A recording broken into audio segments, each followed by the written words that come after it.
Hi, this video I'd like to share my thoughts about feelings and moods that people tend to be confusing between the two. Moods are things that are being expressed out of feelings. So feelings would arises first from the heart. It's simply an information that is neutral. It doesn't have any mood or anything attached to it. It's just an information that your heart wants to communicate with you. In this case, it's your mind. And then once the feeling comes, it's up to the mind to translate or interpret that information into moods. So they're two different things. For example, let's say if there is something happened and your heart will give the feeling of, let's say, anger. So this original feeling of anger doesn't really have any kind of mood attached to it. It's just information. Just an information like something written in paper. It doesn't have any mood. It's just something your heart want to tell you. This is something from the inside, want to feel. And then it's up to you if you would like to translate that feeling into something else. So if the feeling of anger arises, if you're conscious enough, you will notice that, oh, okay, now I feel anger. Then it's up to you, it's up to your mind to interpret that feeling and express it out. Most people would just be like, if the feeling of anger comes up, and if they are not conscious enough, they would just be angry automatically without knowing it. So that's get like an automatic translation from feeling anger into the mood of anger. So they express themselves as angry person. But if you're conscious enough and be able to notice that now the feeling of anger arises, then you have a choice. You have a choice of just being angry, or just stay neutral, or just do the opposite, like being calm, being chill, being yourself. That's freedom, because now you have a choice. If the feeling of sadness arises, remember that they are moodless. It doesn't have any real emotion attached to it. There's just information from the heart. And then if you're conscious enough, the mind will be conscious enough to interpret that feeling. That are you going to follow that sadness feeling by being sad, being depressed, or you can choose otherwise, being something else, or being just neutral. So that's freedom of being able to choose if you are conscious enough. So now that comes the term of mood management that some psychiatrists tend to use. That is difficult to do, and that term is somewhat misleading.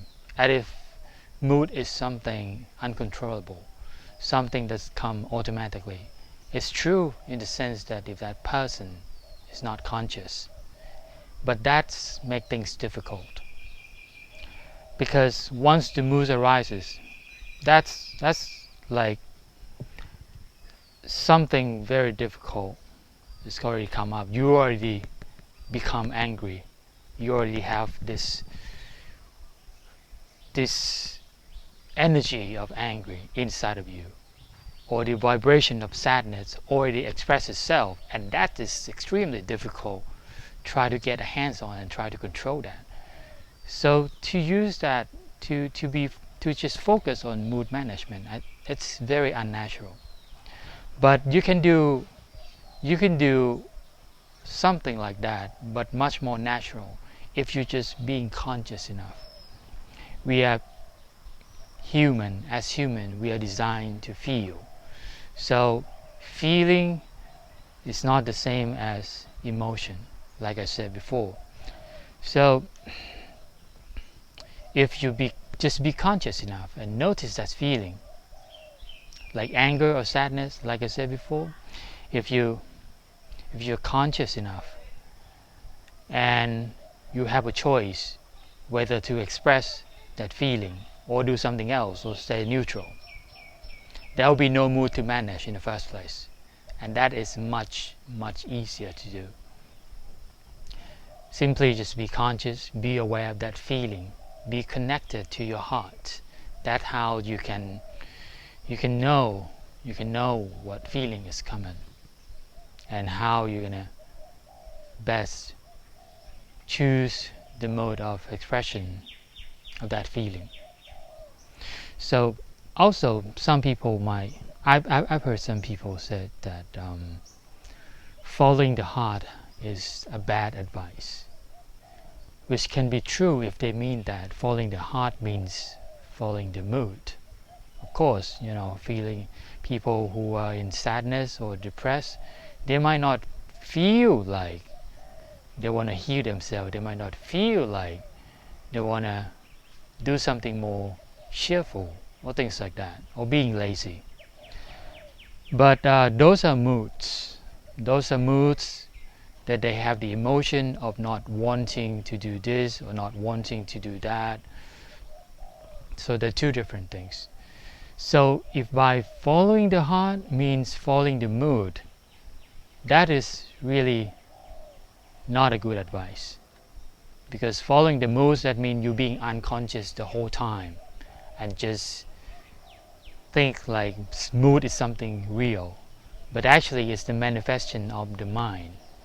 And if you just notice this, there'll be no mood to follow in the first place. Or maybe some other more positive mood that you have the freedom to choose if you are just conscious enough to be able to catch that feeling, notice that feeling by being very connected to the heart.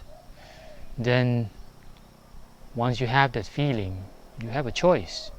You have a choice of what mood or what emotion to express. But by saying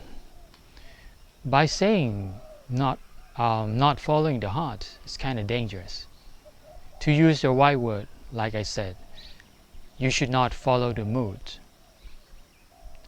But if you misunderstood and think that mood and the heart are the same thing, which is completely different, like I said, mood is mind-made, but heart is something else much deeper, much closer to yourself.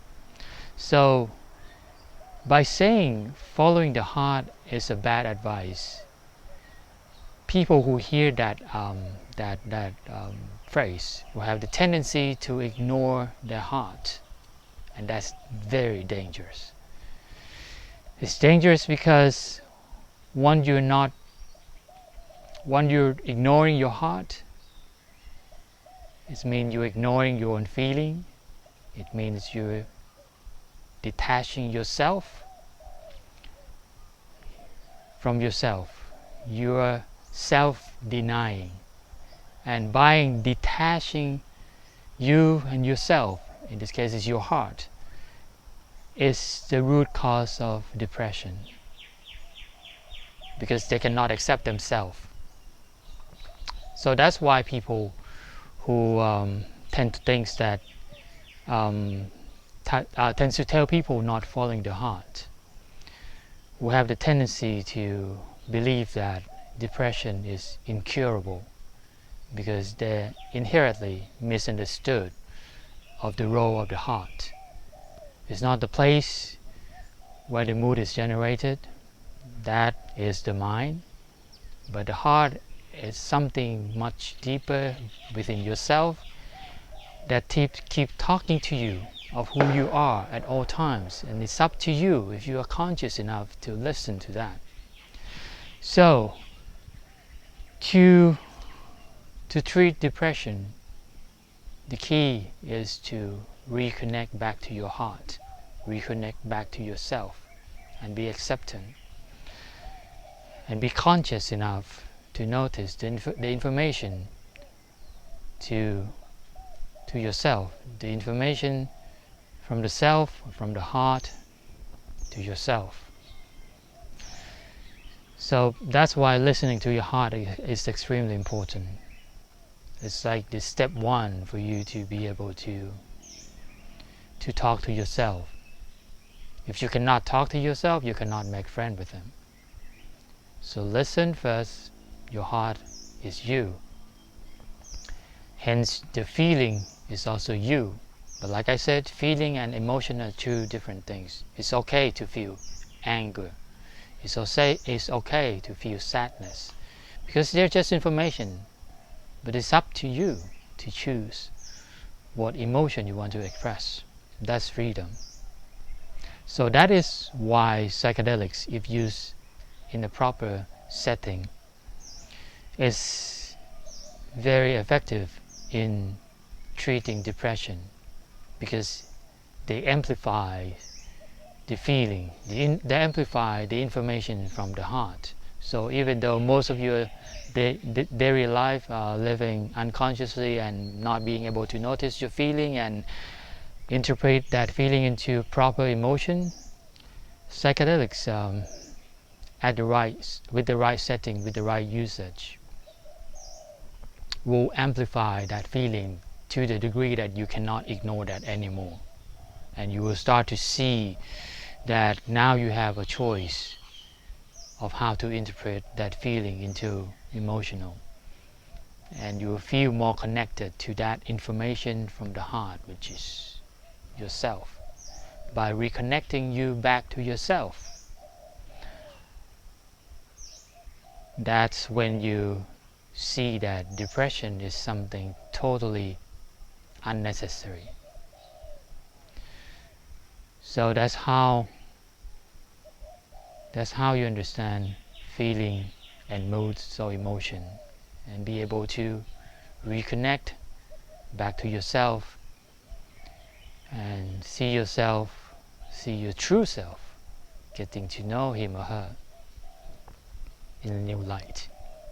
Hope you find it useful. If you have any comments, please give your opinion on that and we'll discuss. Thank you very much.